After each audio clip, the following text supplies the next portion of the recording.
ladies and gentlemen, Vagran Gaming, and here we're getting back into it with another video of the Watchman Sentinel. And this time around, as will become apparent in short order, it's all about putting the pressure on. Because I'm playing a dot class and not a burst class, being able to put down consistent pressure becomes a big part of what I'm trying to do. Now I'm still learning the class, so I'm still trying to learn like where and when's the best time to spread my dots and all that good stuff. But for the most part, I'm just running around having fun snapping missions, which isn't a bad way to go when you're a Sentinel. So first off, we're fighting mostly on the center node, and spotted the healer, but then I kept getting sidetracked. I was trying to focus my fire a little bit, and in between that, trying to keep an eye on the pylon, although I think there's a cabin up there that I didn't spot. I think right here is when I noticed, hey, there's a healer. And usually when the enemy healer is a sorcerer or a sage, what I tend to do is just park on them, and because, again, I'm a dot class, it's just to keep pressure on them. I'm able to take them out on occasion, but it usually takes me a while. Like I have to stay on them for a decent amount of time. And if they have a guard, it takes a very long time. Now there, I was getting hit with an unload, and as just a quick reflex of action, I stealthed out, but I immediately popped back in.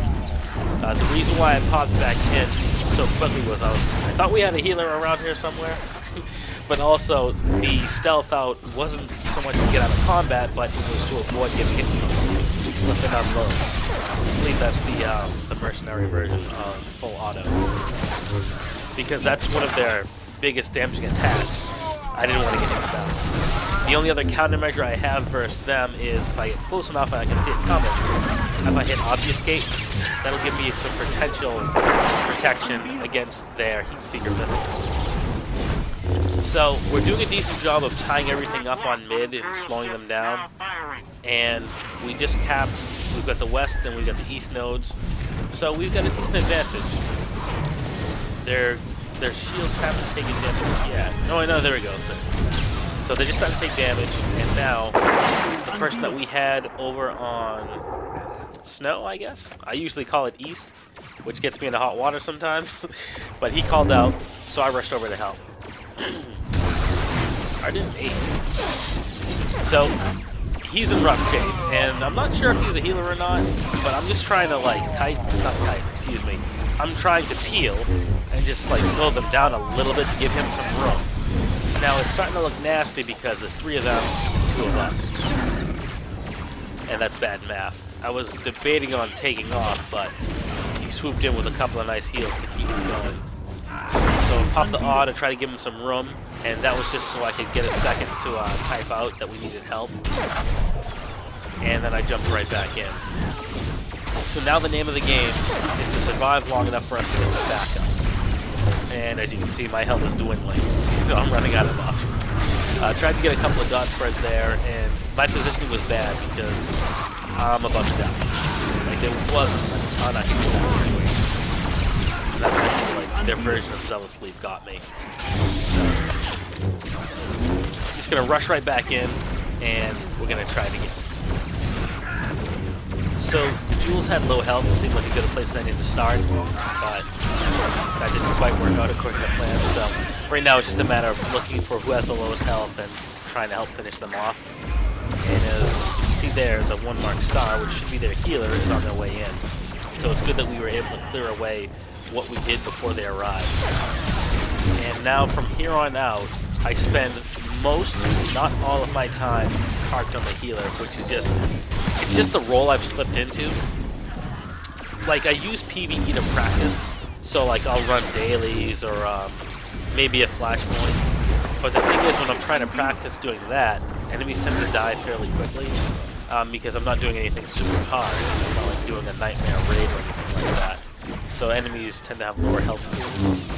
So chasing a healer around, especially if they've got a guard on them, is really good practice because getting any of my damage to stick is kind of tricky. Yeah, especially if they're like a good healer and they have a decent tank watching their back. Now there I tried to get the dot spread, but I think I missed, and then they bubbled. So I just take getting a healer to bubble as like a sign that I did decent. That's just like a personal landmark. So they've definitely got the guard back applied to the Juggernaut tank, or he might be a DPS based tank. I don't recall like when the match ended. I checked the scoreboard. I didn't look up for that person's name, but it wouldn't surprise me because that's pretty much all tanks right now are using a lot of DPS gear, or they just flat out DPS and will just throw a guard on somebody. It's just the current meta the way things are. So since it's just the two of them, I mean, it looked to me for the most part everybody was parked in the tank. Which, I don't know, like, the healer right there, I don't know. I'm curious what you guys think. By all means, hit me up in the comment section, because I'm curious about this. It seemed to me like it would have been better, like, if we just parked on the healer and, like, just tried to burn him down. But everybody was tunneling the tank.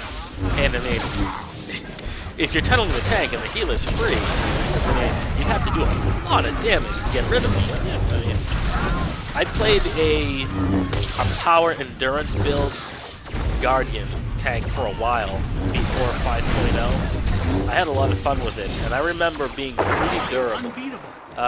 My gear was mostly based. I prioritized endurance over everything else, so I did have like power and crit and all that good stuff.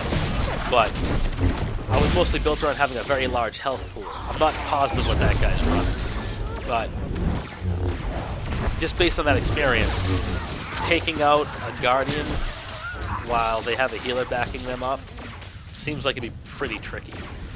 But now they've got that Merc, so now it's a little bit more even. As far as I think we have 4. Yeah, we have 4 people now. They have 3, and we have a healer on either side. So before it was pretty much a stalemate, but now okay, they've got a lot of people coming. So my strategy here. Oh, and quick note there. I saw he had the phase walk, and I remembered where it landed.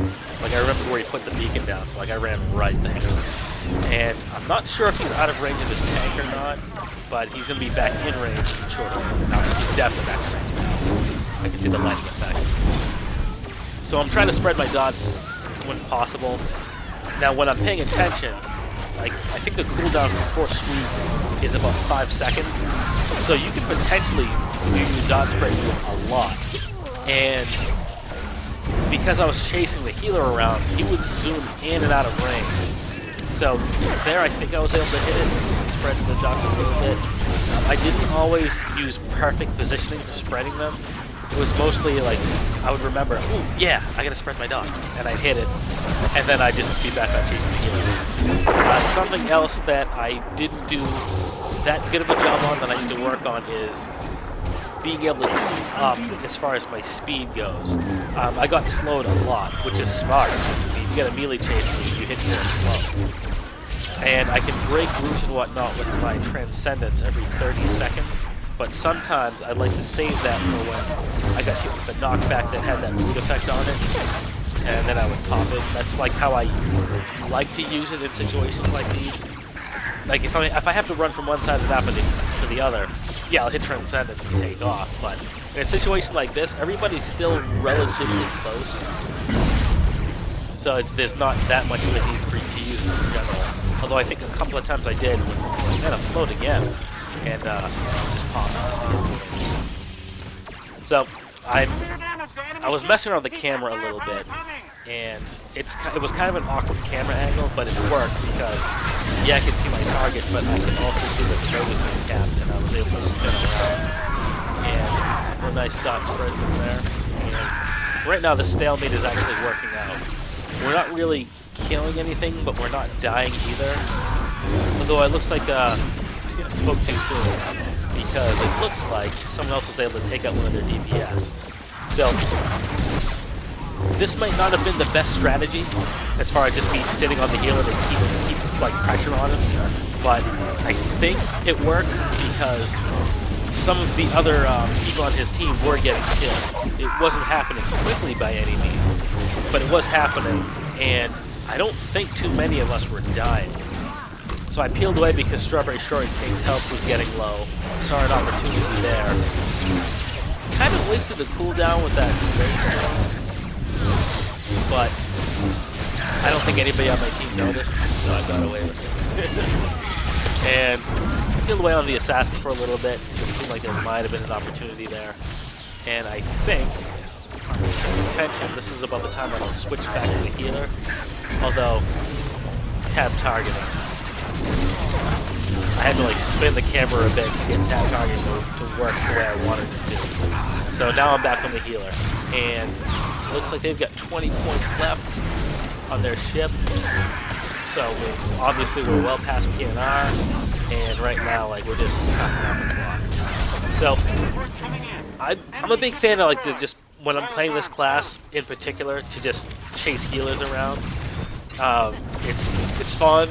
I don't always see a lot of great immediate tangible results, but I have a lot of fun doing it, so I keep at it.